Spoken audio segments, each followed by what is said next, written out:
Strategy BJP की भाई, एक और स्ट्रैटेजी है ना आनंद दुबे बीजेपी की कि 12% दलितों में से 30% बौद्ध हैं और 70% आपके हिंदू दलित हैं।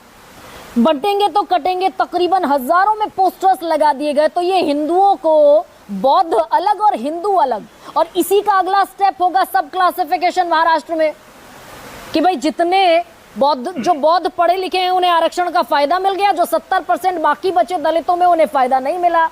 उसमें महार हैं, मातंग हैं, ढोर हैं, केकैया हैं, शैव हैं, लिंगायत हैं, उन्हें फायदा नहीं मिला। तो ठीक वही एससी सब क्लासिफिकेशन यहाँ लागू होगा, 70% खड़ा होगा दलित वोट बैंक। गरिमा जी नमस्ते। अगर भारतीय जनता पार्टी की ये चालाकियां और ये चतुराइयों को आपने पकड़ लिया तो महाराष्ट्र के दलित भाई बहनों ने भी पकड़ लिया है। अभी 4 महीना पहले ही लोकसभा के चुनाव हुए।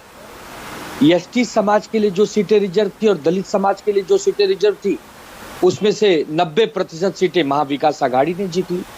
क्योंकि हमारे महाराष्ट्र की खूबसूरती रही है कि जहां लोग चलते इकट्ठे चलते हैं। दलित समाज के लिए अगर 29 सीटें रिजर्व है तो एसटी समाज के लिए भी 25 सीटें रिजर्व हैं। दोनों मिला के 54 हो जाती हैं। इन 54 में से 4 सीट जीतने के लिए माथापच्ची करनी पड़ेगी भारतीय जनता पार्टी को। आज के डेट में स्थिति है, क्योंकि अगर दलित समाज 11% है और अगर विदर्भ में अकेले वो 23% है, तो इस समय महाराष्ट्र में एक बहुत बड़ा आंदोलन हो रहा है मनोज जरांगे पाटिल जी का। वो कह रहे हैं कि भैया अगर जहां पर सीटें रिजर्व है दलित समाज के लिए, वहां पर ये जो प्रेजेंट में वर्तमान की सरकार है इसको हराओ और सब इकट्ठे हो जाओ। नहीं, मैं आ रहा हूँ। अरे नहीं, मुद्दे की बात नहीं हो रही। अरे एक मिनट, यहाँ बात हो रही है कि दलित समाज, यहाँ बात हो रही है कि दलित समाज जब निकलता है तो उसके साथ बाकी समाज भी जुड़ जाते हैं। क्योंकि दलित समाज, वंचित समाज हमारे राज्य का एक अहम हिस्सा, महत्वपूर्ण हिस्सा है। उसी वंचित समाज को मैं जिस 70% की बात कर रही हूँ, उसी को रिप्रेजेंटेशन देने की बात है ना। हरियाणा में ये वादा किया बीजेपी ने कि हम आएंगे तो सब क्लासिफाई करेंगे दलितों की, जिन जातियों को आरक्षण का लाभ नहीं मिला हो हम उन्हें अलग से कोटे में से कोटा देंगे। हरियाणा में सरकार बन गई, ये महाराष्ट्र में क्यों नहीं हो सकता? बस यही तो, ये जुमला क्यों साबित नहीं हो सकता? अगर इनकी कथनी करनी में अंतर नहीं है तो आज 11 साल से केंद्र में इनकी सरकार है, 2.25 वर्ष से अभी है, उसके पहले 5 साल थी। बहुत कुछ दलित समाज को ऊपर उठाने के लिए किया जा सकता था, लेकिन जब इनके नेता खुले मंचों से संविधान बदलने की बात करेंगे, लोकतंत्र की हत्या करने की जैसी बातें करेंगे, तो ये दलित समाज देख रहा है।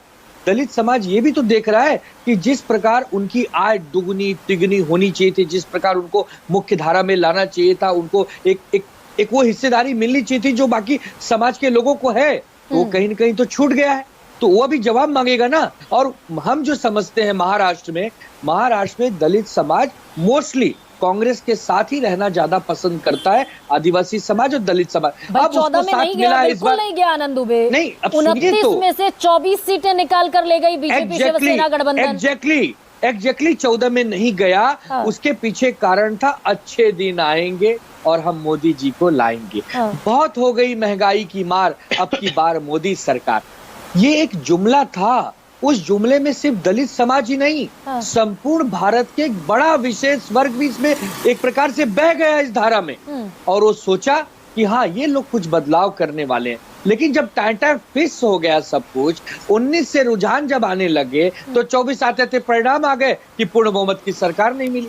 वरना अगर पूरे देश का दलित समाज, वंचित समाज, आदिवासी समाज इनके साथ रहा होता तो ये 280-300 पार किए होते। तो लेकिन अब उसकी भरपाई महाराष्ट्र के विधानसभा में जनता करेगी। इस बात